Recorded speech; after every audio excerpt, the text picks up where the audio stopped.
দর্শক, এই মুহূর্তে গুলশানের বিএনপি কার্যালয়ে আছেন সহকর্মী সোহেল সামি। যুক্ত হচ্ছি তার সাথে। সামি, প্রার্থী ঘোষণার পর প্রাথমিক মনোনয়ন পাওয়াদের প্রতিক্রিয়া কি, আর যারা আশাহত হয়েছেন তাদেরও প্রতিক্রিয়া কি, এ ব্যাপারে জানাবেন।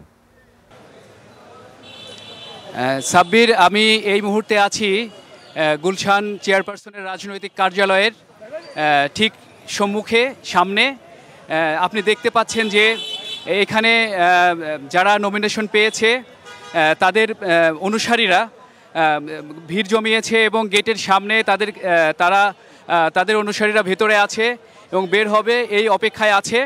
ইতিমধ্যেই আমরা অনেককেই এখান থেকে যারা বিএনপির নমিনেশন পেয়েছে ইতিমধ্যে তাদেরকে বের হয়ে যেতে দেখেছি এবং তারা আগামী ইলেকশনে তাদের সাথে আমাদের কথা হয়েছে বের হওয়ার সময়। তারা আগামী ইলেকশনে নির্বাচনে জয়ের ব্যাপারে, বিএনপির ধানের শীষের জয়ের ব্যাপারে প্রত্যয় ব্যক্ত করেছেন এবং তারা এই আশাও ব্যক্ত করেছেন যে আগামী নির্বাচন, ফেব্রুয়ারির যে নির্বাচন, সেই নির্বাচনে বিপুল ভোটে বিএনপি জয়যুক্ত হবে। সাব্বির, আমি এই মুহূর্তে এই ধানের শীষের প্রার্থী ক্যান্ডিডেটদের সাথে, যাদের অনুসারীদের সাথে কথা বলতে চাই। আপনারা আমরা ভোলা 4 থেকে যাচ্ছি। আমাদের আসনে মনোনীত হয়েছেন নুর ইসলাম নয়ন, যুবদল কেন্দ্রীয় সংসদের সাধারণ সম্পাদক।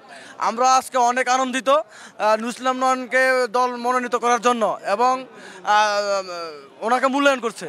আচ্ছা, এই যে 237 আসনের যে প্রার্থী ঘোষণা হলো, এতে আপনারা বিএনপির জয়ের ব্যাপারে আপনারা কতটুকু আশাবাদী? শতভাগ আশাবাদী আমরা, কারণ যোগ্য ব্যক্তিদেরকে দল মূল্যায়ন করেছে। যারা বিগত 17 বছর নেতাকর্মীর পাশে ছিল, আন্দোলন সংগ্রাম করেছিল, তাদেরকেই দল মূল্যায়ন করছে। আমরা তারেক রহমান সাহেবকে ধন্যবাদ জানাই, ত্যাগীদেরকে এবারে মূল্যায়ন করেছে এবং আমার কুমিল্লা 9 লাকসামে আবুল কালাম ভাইকে মূল্যায়ন করার জন্য আমি অসংখ্য ধন্যবাদ তারেক রহমান সাহেবকে।